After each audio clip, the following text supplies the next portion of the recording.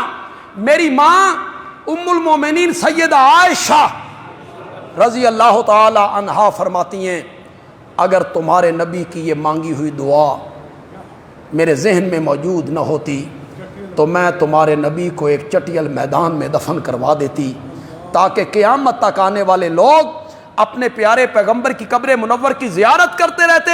لیکن نبی پاک کو خطرہ تھا کہ قبر کی پوجا پاٹ ہوگی، اس لیے آپ اپنے رب سے دعا کر رہے ہیں مولا میری قبر کو پوجا پاٹ سے۔ پھر اللہ نے بچایا کہ نہیں بچایا؟ کیسا محفوظ کیا آپ کی قبر منور کو؟ آپ کی قبر منور تک کوئی نہیں پہنچ سکتا، کوئی دروازہ نہیں ہے۔ یہ سب جھوٹ بولتے ہیں میں قبر منور کے اوپر تک کیا، نہیں، قبر منور تک پہنچنے کا کوئی ذریعہ نہیں ہے، کوئی تصور نہیں ہے۔ اللہ نے میرے نبی کی دعا کو قبول کیا اور میرے نبی کی قبر منور کو رب نے محفوظ کر دیا ہے۔ درس قرآن انشاءاللہ مغرب کی نماز کے بعد 18 بلاک کی مسجد میں حسب سابق ہر ہفتے ہوتا ہے، ہر جمعے کو ہوتا ہے، مغرب سے عشاء تک 1 گھنٹہ اللہ کے قرآن کے لیے آپ وقف کریں، ذہن بنائیں۔ جو نئے لوگ ہیں جو کبھی نہیں آئے وہ ایک دفعہ ضرور آئیں، اس درس میں شامل ہوں۔